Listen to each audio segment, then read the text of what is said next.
Thank you, Mr. Chairman, to you and Ranking Member Crapo for having this hearing today. Dr. Michael, let me start off with you.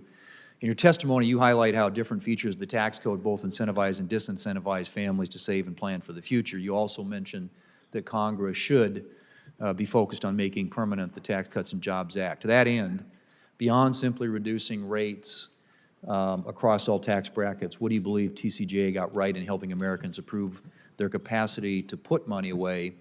And then, as a follow-up, what are some things within the tax code that Congress should be thinking about to better assist Americans who want to plan and save for the future?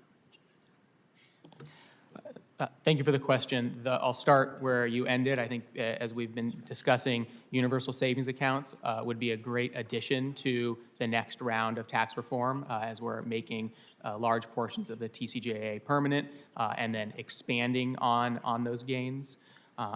In addition to the corporate income tax reductions that we've been discussing, full business expensing, the ability to write off investments in the year that you make them, was a significant boon for growth and investment, and just as important, if not more important, than the rate reductions. So when we're thinking about tax reform, we want to be improving the tax base as well as lowering the rates. And so expensing was an important feature, and unfortunately, one of the things that's expiring currently.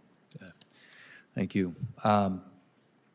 Dr. DeRugy, in your testimony, you cite research that concludes our national debt and high deficit is adversely affecting families and their ability to save. I'm interested in if you could explain this correlation for the committee and how a lower debt to GDP ratio would encourage more families to plan and to save for the future.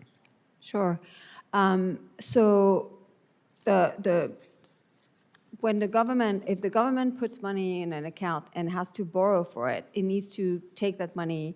It can crowd out private savings in the process.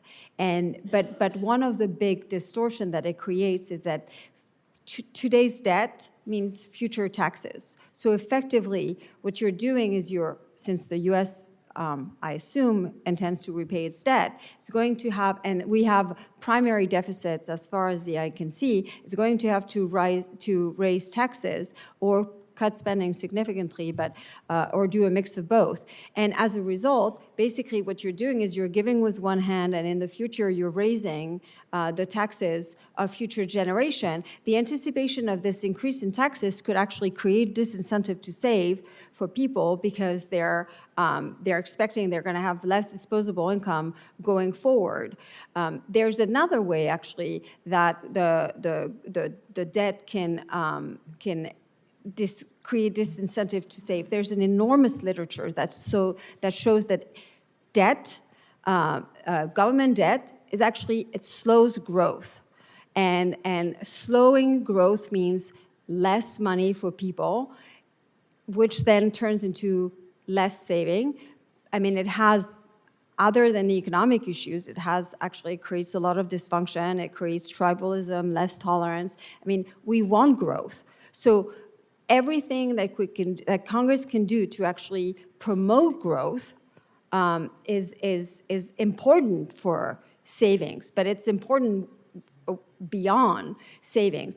And finally, I will say that if Congress were tempted to actually grow the economy by spending more money, again, the review of the literature would say that it's not a good idea because the multiplier, which is basically the impact on economic growth for the money that we spend, is very often below 1. So it means that you will spend $1, which you take in the private sector, and you will get much less than 1 in return.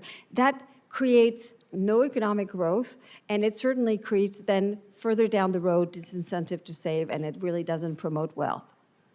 So I'm a big believer in pro-growth policies to get greater growth in the economy, and the rule of thumb that I've always seen or heard is that for every 1 percentage point increase in GDP, it generates about $3 trillion in additional tax revenue over a 10-year period too. So it helps with the deficit issue. If you've got pro-growth policy, you're getting growth in the economy. But I'm just curious, the data supports the idea that borrowing, that debt, reduces the rate of growth. Yes, I mean, there are two different ways of looking at it. It's like the mechanism by which debt basically spending and paying for this spending with debt creates less growth. It's through the crowding out and the expectation of future taxes and all of this. But there's also the more macro literature that shows, actually there's over 40 studies that have been done since the Great Recession that actually show that high government debt slows down the economy.